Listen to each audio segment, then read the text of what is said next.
You don't need a title to lead change, but you do need the courage to use your voice. Heather Shafter's work challenges us to rethink how we use our voice to leave a mark that matters. Welcome to Beyond the Pattern, Life and Leadership Unlocked, the podcast for anyone ready to lead themselves and others differently. I'm Bukhalo Gintala, keynote speaker with over 20 years of experience in HR. I'm a firm believer that all leadership begins with self-leadership, because when you choose to change your pattern, you unlock the power to change your world. Today's guest is Heather Shafter. Heather is on a mission to inspire and empower people to create positive change. She co-authored the book Life of Libby, a memoir about activist Libby Frank. Heather founded 3P Allies, where she supports mission-driven efforts through speaking and consulting. She also serves as Chief Operating Officer for Brody Professional Development, a firm focused on presentation and communications training. All right, Heather, welcome to Beyond the Pattern. Thank you for having me. So great to be here. Yeah, no, thank you for making time. How are you doing? How are you doing? It's been a wild ride in November. Yeah. It's been fun. We're at the end of the year already. Yeah. I know. It went fast. Yeah. So I did my best to represent you with the bio. Is there anything I left out? Anything you want to add for the audience? You know, I think things will come out in our conversation. So why don't we leave it at that for now? Yeah. Okay. And for those who'd like to stay connected with you, reach out to you, what are some good ways to do that? I would say the easiest thing to do is my Substack is Chasing Peace and Justice. Or you can go to my website, which is 3pallies.com. Okay. All right. Good. So I always like to start by going back, not just to the resume, but to the real moments that shape how we lead. So the first question is, when you look back on your career, what experiences helped shape how you lead today? I had a really interesting experience early in my career where I was just getting started and I got some feedback that I scared people, which was very strange because I was like this quiet person that like barely spoke up. But it turns out that I was very direct when I did communicate, and I would just say whatever there was to say. And it turns out that, people don't like hearing such direct information. And so I had to learn how to soften the way I communicate, which is ironic because I always was just very soft and quiet. And a lot of times I would only speak up when I had something different to say, because I thought, well, if I'm just going to say something that agrees with someone else, what's the point of that? And so this really interesting evolution happened where I went from, okay, I need to soften my style and just be really nice all the time so that I don't scare people, to finding that balance of sometimes people need to hear the truth, but they need to hear it in a way that they can hear it. Mm-hmm. And that was a really long evolution. Yeah, no, I can totally relate to that. When you said that, it made me wonder if if there was a regional piece to this, like, was it a certain part of the country, of the world, where you got that feedback? Because sometimes that's a factor too. I think we have in common, we're both from the Northeast. And so there's certain things that work in the Northeast that don't work in other parts of the country. So, yeah. And I think there are some things that work in certain parts of the Northeast and not others. So, I grew up in Philly. I've got my Philly, But I was working in the suburbs, and I was working in a national company. So I was interacting with people who weren't necessarily from that part of the country or from the city, even just going from the city to the suburbs, there can be a very different vibe. I believe it. Oh, thank you for that. So what moments helped you realize how much you wanted to impact lives? Because there's a lot you do around positive change and working with organizations. What moments helped you realize how much you wanted to impact lives? Yeah, it really started in college for me. When I was in college, I started out with a French major because it had French. I love French. I love all things French. And I started French in middle school and I was studying the language, and I really wanted to major in it because it had the least amount of core requirements. And what I wanted to do was explore and like take as many different types of courses as I could. Well, while I'm in the process of doing this, I discover women's studies. And this is in the late 1990s. Now it's called gender studies in most schools. But back then it was called women's studies. And what I realized in women's studies, it's not actually about women specifically, it's about hierarchy and power imbalances. And suddenly I understood why so many people were upset about what was going on in the world. I didn't get it before. Like when I was in high school, I did not understand, at the time there was the Rwandan genocide going on when I was in high school. I didn't understand what was going on. I knew people were very upset and I'm like, what's happening? I don't get it. And then I get into college and it opens up my mind to all of the layers of hierarchies that exist in the world, from like between individuals and groups and even countries. And I just realized, oh my gosh, how unjust this world is. Like, it's so frustrating. Like, everyone needs to understand what's going on the way I now do. Mhm, And that mhm. lit a fire in me a long time ago that has taken many twists and turns, but that's where it all started. And what's a belief or even habit that you carried early in your career that you ended up shifting? I think it gets back to something I said earlier, and it started even before my career. It started when I was in like elementary school. And the belief was that if I don't have something different or new to say, then what I say is not really valuable. And what I have realized is it is so valuable to support what other people are saying, to build on what other people are saying. I mean, that's where allyship happens. That's where validation happens. So when you think about leadership, if I'm only focusing on what new do I have to contribute, what new ideas am I going to bring, well, who am I leading but myself? Yeah, yeah. Well, and even as you talked about how at one point you had this point of view that if I don't have anything new to say, if it can't add value differently, no need to bother. I'm curious, where do you think that came from? Just That curious. is a hard question to Oh, answer. it is okay. Okay. Okay. Just curious. Yeah. Yeah.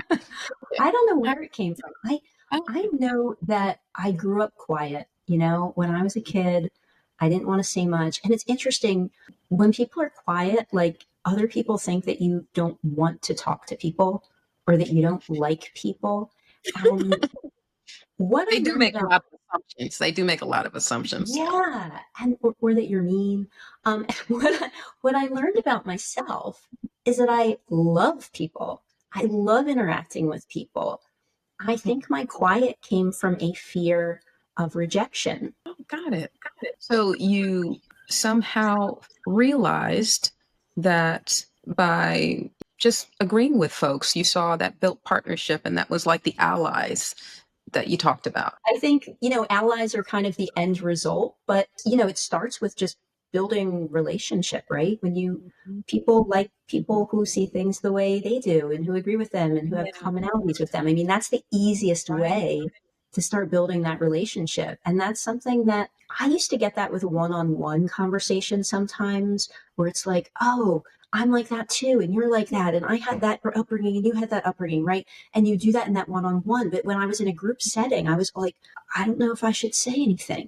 Oh, But, mhm. as I got older, I started realizing like, no, people like to be agreed with in a group. If you do, I mean, you shouldn't do it if you don't agree, right? But if you do, don't be quiet. Say like, Mhm. yeah, I think so too. I'm with you. Mhm. Got it.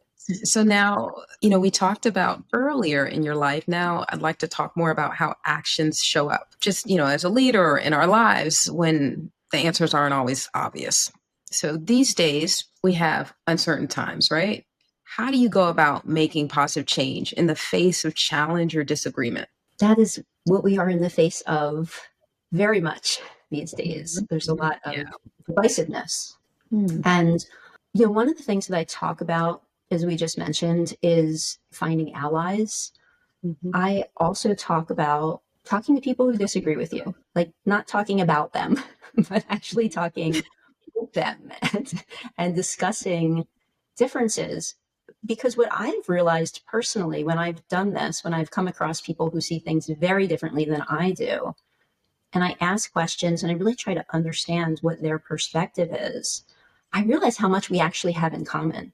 No, I get that. I know a lot of times you can come up against so many different views, like on social media, but I would imagine even out and about in your neighborhood or in your city, you could potentially come across folks too. Yeah, a lot of times we're so focused on what's going on for us, but yeah, imagine we could. Yeah, you mean like coming across people who, Who we disagree with. I mean, when you're out and about in the city, you're not always engaging enough to understand someone's mindset. yeah. Sometimes, but not always. And whereas social media, definitely you get opportunities, all these opportunities. So I just tried to think about where you could go to even put yourself in a position where you're getting That's an a, idea. yeah. I think, with the holidays coming up, a lot of times we find ourselves in those situations with our families. Oh yeah, yeah, yeah. Oh, that's a A good lot one. of That's a good one. times. Yeah, Yeah, yeah. I'm not sure that everyone takes on that opportunity. Yeah. A lot of times we're trying to avoid it, right? Mhm. Yeah, Right. yeah. And, the challenge with social media is often not a conversation because it's difficult to have an exchange, right? You're not talking in real time. People get on and they post, and then, the next day someone else posts something. We don't have that kind of human face to face. I'm a person, you're a person. It's just kind of like a disconnected language in black and Mhm. white. Yeah. And I actually don't recommend engaging much on social media. I think there are certain situations I have seen social media strings of conversation that are respectful, where people are actually sharing opinions without attacking each other, asking questions, but it's very rare. Most of the time, it turns into an attack match of some sort, Mhm. Mhm. and it's not a good way to expand perspectives and expand understanding most of the time. Mhm.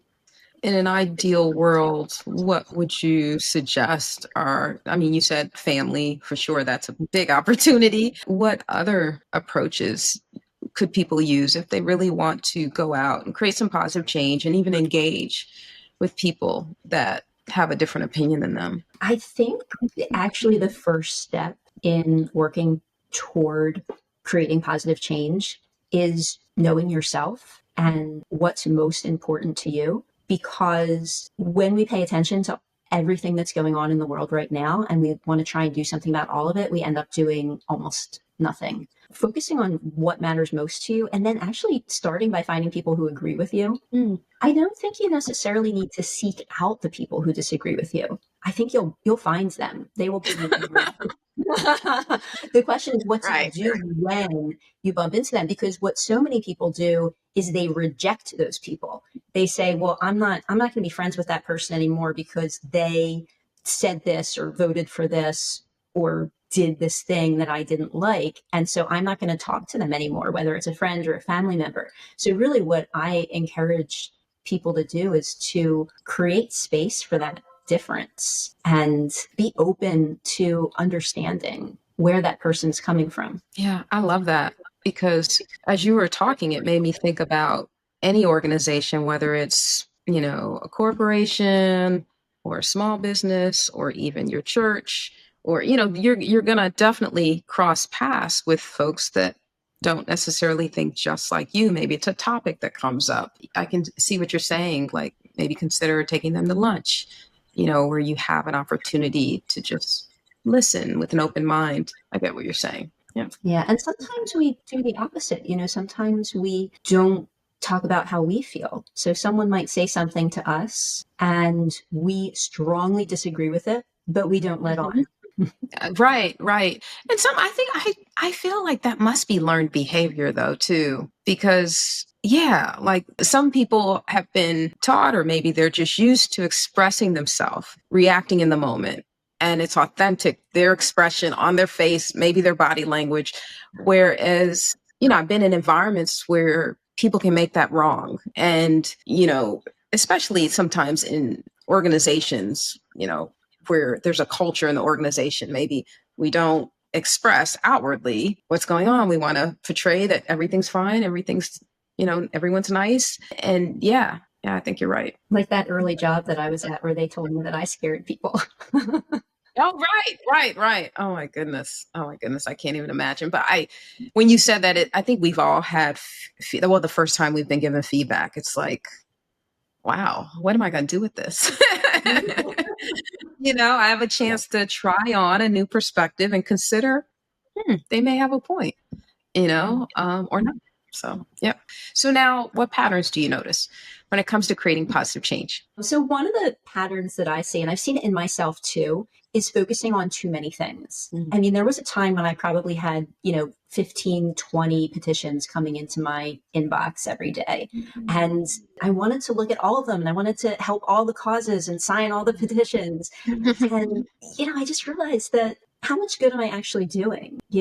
Wouldn't it be a better use of my time to really focus on the one thing that's most important to me? That doesn't mean that I can't ever contribute to anything else, but that's a pattern that I've shifted to go from just kind of reacting to anything that's coming in front of me versus proactively saying, you know what, this is what my purpose is. This is what I'm passionate about right now. I mean, you don't have to pick one thing and stick with it for life and then Right. focus on how I can move that needle. Right. And the other thing that I see a lot is, and I've probably also been guilty of this, is trying to make change by ourselves, like just seeing something and saying, I don't like that. I'm going to do something. And you do something. And it's great. It's great that you've done a thing to address the problem that you saw, but you're only going to get so far by yourself. So it's just taking the time to find who else cares about what you care about Mhm. and work with them, like create that synergy. Mhm. Got it. What advice do you have for those getting discouraged by perceived negative change? Because there's a lot going on around us, and obviously we put our own lens on things. They're happening around us every day. What advice do you have for those getting discouraged by that perceived negative change? Well, one thing that I do myself is it gets back to focusing on my purpose. I don't read all the headlines. I don't listen to the news all of the time. Yes, we want to be informed about what's going on, but it can get to a point of overwhelm and it doesn't serve you or it doesn't serve any cause if you become overwhelmed with the negative news that you hear. And when you say perceived negative change, a lot of times that perception is also coming from how it's being presented to us because headlines, we have the clickbait where they're Right. trying to get, Right. it looks like horrifying, outrageous, like I have to see what's Mhm. happening here. And it's laid out in that way for us because that's what grabs our attention. Yeah. The other advice I have is to take this, and again, this is coming from what I do, but taking a long view. I like looking backwards to see where are we now compared to where we've been in the past, because sometimes we might think that this is the worst moment in history of all time, right? It can feel that way. We can look back and we can say, okay, yeah, there are some things going on now that are bad, very bad, and we're not in the worst place we've ever been. We're really not. So Yeah. progress has been made, which means progress can continue to be made.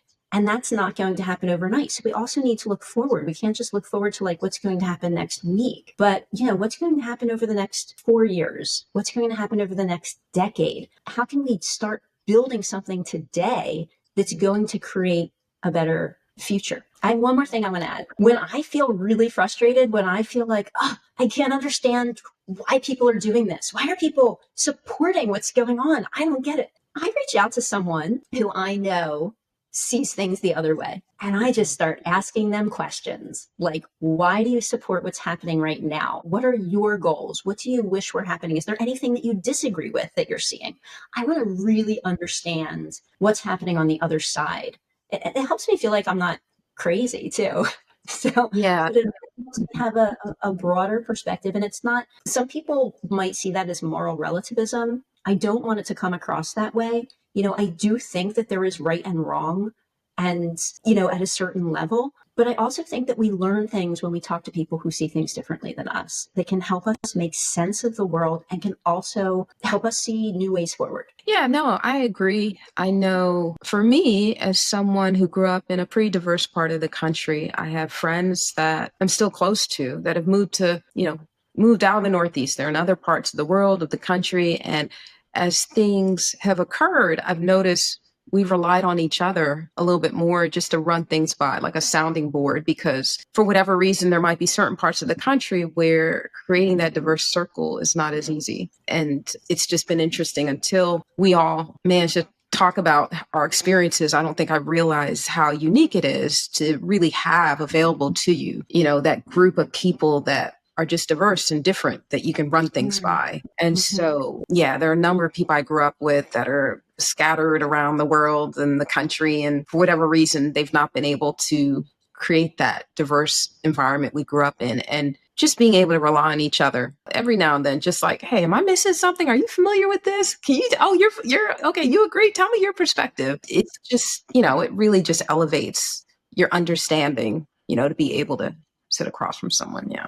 Yeah. All right. Well, Heather, I appreciate you opening up so much with us. Now, is there anything that you're looking forward to that's on the horizon, either personally, professionally, over the next few months? It could be a project, events, opportunities. What are you excited about right now? Well, I was working for over a year on developing this message to share with people to inspire them and provide people with tools to create positive change. And I have finally gotten out there and shared this message. I got really positive feedback on it. And so I'm it was just a few weeks excited. ago, right? Yeah, it was actually a few days ago. Oh, a few weeks ago. Okay. Yeah, like last week or something. Yeah, and it was so exciting to me because people after the talk, they came up to me and they said they felt inspired, they felt energized, they felt hopeful, they felt motivated. I'm like, okay, this is what I am trying to get across, and it's getting Nice. across. So I'm super excited about just sharing this message with more people. Nice. I love that. And when you talk about positive change, I could ask this earlier. Do you define positive change? Like, positive change can mean different things to different people, but do you define it from a certain context, or is it really broad? I think it's broad, but to me, positive change is about the most good to the most people and to the planet. I mean, we're all living on this planet together with a limited amount of resources. And, a lot of people think about future generations. So my vision of good is that people have what they need to live and to thrive, that the planet is treated in such a way that it's sustainable for future generations. I mean, here's the thing. If we make the planet uninhabitable for humans and humans are gone, the planet's still going to be here. The planet's going to be just fine without us, right? So, in a sense, it's still very human centered to care about what's happening with the environment as well. But that's really what it's about. It's like, don't we all want to have an opportunity to realize our potential in this world? I mean, that is my vision. I mean, other people have different visions, and that's fine, but that's what I'd like to see. Yeah, no, that's a good way to, wrap up some of the questions, because we can make positive change about just impacting our immediate group or family, but really trying to come up with solutions that impact the largest part of the world or the population. I think that's where you are going with your message. So that's powerful. Yep. All right. Well, before I let you go, I do want to do a little game called Pattern Check. I want to quickly check in one more time. Like, let's tell the audience just kind of how to get a hold of you just after this. If you could touch on that again before I move on. Okay. So I do have a website, which is 3pallies.com, and there's a contact form on there. If you want to contact me, please feel free. And I also have a Substack called Chasing Peace and Justice, and that is both a blog and a podcast. The podcast goes out to Spotify and Apple Podcast, as many do. Yeah, there's one other thing I wanted to mention, which is you talked about the book that I co-authored earlier. Yeah.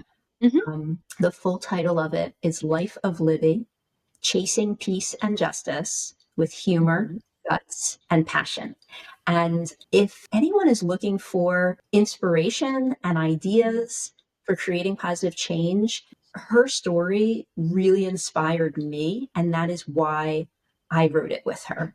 So I just invite people to read her story. It's beautiful. Yeah, no, thanks for sharing that. Is there anything more you want to share about Libby and just your connection with her? Sure. I mean, I met Libby very soon out of college. So I talked about, getting a degree in French and women's studies. Mhm. And soon after graduating, I became a member of the Women's International League for Peace and Freedom. And I actually found it because I had an internship when I was in college. But it was Mm. through membership that I met Libby Frank. And she was a mentor to me. Here I was, I knew I wanted to do something, but I had no idea how to do something. And Libby, had already been working on peace and justice for half a century. She was just such a mentor, and she was just so full of stories, just these amazing stories of things she had done in her life working towards peace and justice. So that's how we met. And then after a while, I was like, you know what? Someone has to write your story, Libby. Mhm, And it mhm. ended up being me. Wow, very cool. Very cool. No, thank you for sharing that. So, this next part of the episode, I just thought it'd be cool to get the audience to see another side of you. We've talked through just a lot of your thoughts and views around positive change, and I know they got some great nuggets from that. Pattern check is meant to be just fun. It's just a game that gives them a sense for, who you are. So, I'll give you two words, and I just need you to pick the word that resonates the most for you, whichever word you're drawn to. Tell us the word and tell us why. So, yeah. So, the Okay. first set of words, it's just two, is legacy or progress. When you think of those two words, which one are you drawn to and why? Progress. The reason is I see legacy as more about ego. Like, what am I leaving behind? And how are people going to remember me? And it's really about the past in some sense. And progress is really you're letting go of your ego. And it's really about like being part of something bigger than you, being with a community of people that are all moving towards the future in a positive way. Hmm. How about quiet power or bold action? I'm a quiet power kind of gal. Mhm, I mean, I do love being in front of people and sharing my message, mhm, but it's mhm. also terrifying. I like quiet power. I like, just the ability to influence the people around you in a positive way and, bring joy to people, bring healing to people. I think all of that is quiet power. Hmm. Got it. I wonder if bold action can create some of that too, or Oh if that, yeah, it totally yeah. can. It just I'm definitely like not on the bold action side. But I respect the people that are. I mean, I think that could be great also. Okay, okay. What about listen or lead? I'm more drawn to listen.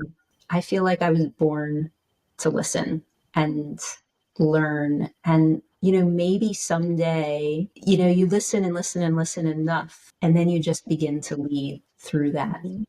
Nice. And how about plan or improvise? I love both. I like a plan Okay. because I like to be prepared, right? But I also, improvisation is fun. I mean, look, that's what this is, right? Right. Right. Yep. What about protect or challenge? This is the last one. Protect or challenge? Challenge. I am a challenger. I think, Mm. it goes all the way back to, I felt like if I had something different to say, that was the valuable thing. And I think that challenging is a way to get people to think differently and to rethink their assumptions. Thank you so much for being here, Heather. I mean, you've shared so much and just been open and honest, and really appreciate that. So, thank you.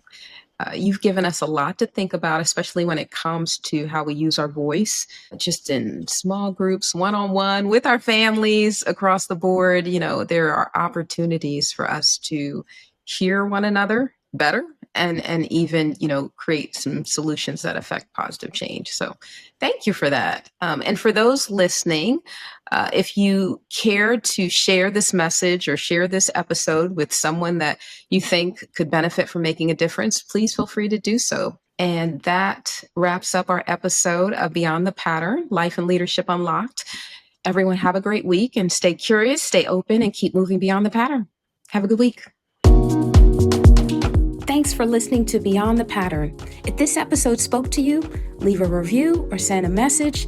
I read every note, and you can reach out to me to get more tools and resources at bukalaogantala.com.